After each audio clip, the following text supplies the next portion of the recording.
And a lot's been going on over a year. Number one, we made it 12 months, which we're impressed. We've increased our products from 300 part numbers to 4,802 part numbers. Tour bus is coming, and we're a new destination for the country. Yeah. I've done national, international interviews. And you guys have become a destination now. I understand tour groups from as far away as Russia come to see you. Yeah, we had 2 Russian TV producers flew in to do the interview, and we've had Japanese from the Yamari Shimbun come in, fly in to do an interview. If we save or create a job, I'm happy. We created 11, plus the vendors we've dealt with throughout the United States, we've helped them sustain and create jobs. So seeing that they were pretty successful there, I thought I wanted to see for myself. So I took a trip out there a few months back, but the staff was very open to tell me about their store. They said that right now they are doubling each week's sales over last year. So sales are going great.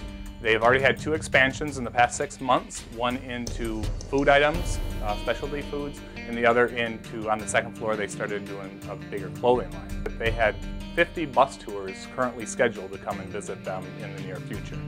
And they get calls regularly. They sometimes have 5 bus trips in a week that will come to their store. A lot of times it's bus trips to somewhere else that'll stop as part of theirs, but they do have bus trips that come specifically for them. The owner has had over 200 interviews in the past year, including some national interviews. He's been on ABC World News, CBS News, Fox News, and recently he had just been on NPR with an interview there. He's had franchise requests from many states, and they have made the decision, because things are going pretty well, about possibly opening up more company stores. So it was a really good visit, and it really, again, re-energized me yet even some more to really look at this project.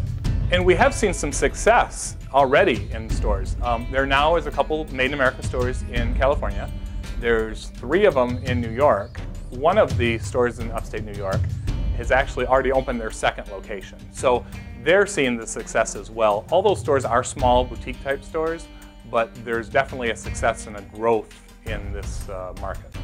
This concept looks like it's already been done so successfully. How do you think that you can do it different or better and still be able to get the attention that they've received? First of all, our store will be a little more than twice the size of the store that's in New York. And we'll have departments in our store, everything furniture, jewelry, home decor, kitchen, specialty foods, toys, and then the clothing and domestic as well.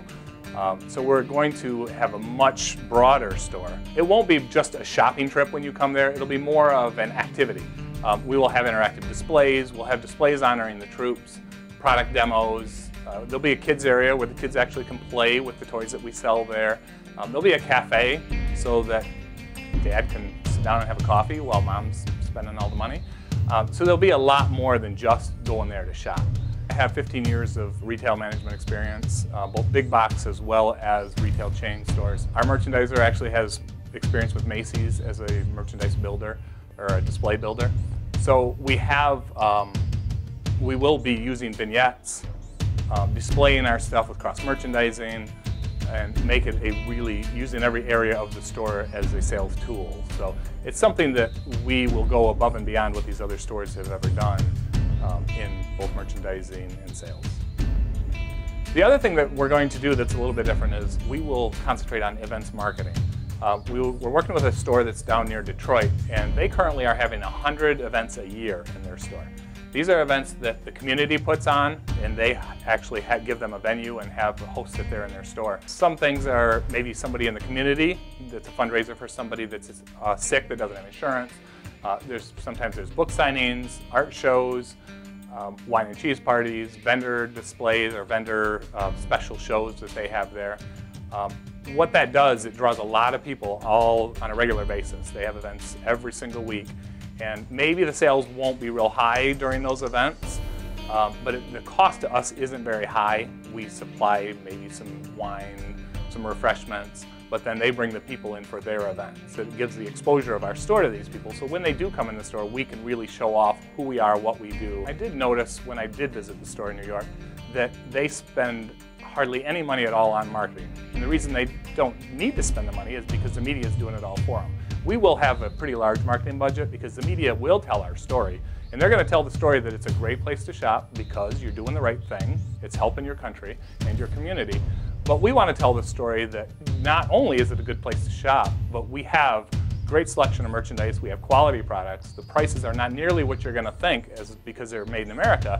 It's very comparable pricing. So we want to tell the quality product, good price story while the media is telling you it's the right thing to do. So our marketing will go above and beyond what I've seen out there from the other stores. John, you mentioned earlier that you started selling on your website. Will you continue to have a website that customers can purchase these American-made products? Absolutely. We really expect probably 60% of our sales should come from online. As you saw in the video earlier, he had 4,000 web hits in 10 minutes. So there's going to be a lot of national coverage where people aren't going to be able to get to our store. One thing that we will do different is our website will be a real-time, when you see it on the website, we will be able to ship it that day, and you'll know whether it's in stock right when you go to purchase it. So we expect the web to be a really huge thing for us and to give us more of that national exposure. Well, John, I just love this business plan. It really seems like the right time for this type of a store.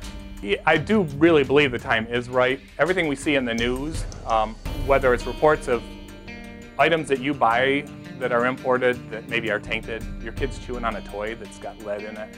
When you buy something made in America, you don't worry about those. Our companies that are making it are the highest standards in the world, so we don't worry about when you're buying something in America what you're going to get. The other thing that we really see a lot, and I see it almost every night on the news, there's problems all over the world. And some of the countries that we're starting to have some serious issues with, we're importing most of our stuff from. And all of those items that we're importing from those countries, the governments own those companies. So people are going to think, do I really want to support the governments that we're starting to have problems with as they pick up those items off the department store shelves and look at the tags? So I really think as things continue that people are really going to continue to want to buy American-made products. We have a presidential election coming up, and you hear every one of the candidates talking about the importance of made-in-America products. The other thing we're going to do with our company is a percentage of all the profits that we make, we will create a fund that we will do microloans and grants for people that are looking, entrepreneurs like myself, that are looking to help the country. If there are areas that there is a demand for made-in-America stuff that we just can't fill, then we will help seek out companies that can do it, or individuals that would like to start, and try to help them get started as well. So it's a way that we'll be able to help, not just at our store, but at a higher level through manufacturing as well. Well, John, thank you so much for spending time with me this afternoon. I cannot wait until you get this store open. This is definitely the type of store that my friends and family would shop at, I would love to shop at, and I'd love to be able to find those made-in-America products more easily. Is there a way that people watching can help make this project a reality for you? We actually have the resources now to open a small boutique type store, but we really feel that we can gather that national attention by opening the store, the large size store that we want. And we will be the world's largest made-in-America store. And we do need help with that. And people can make contributions, investors, and you can find out more by checking our website. And there it'll show you how you can be part of our company. And so we really look forward to seeing everybody at our new store when we get it opened. It'll be a great store, and I'm really glad you came today.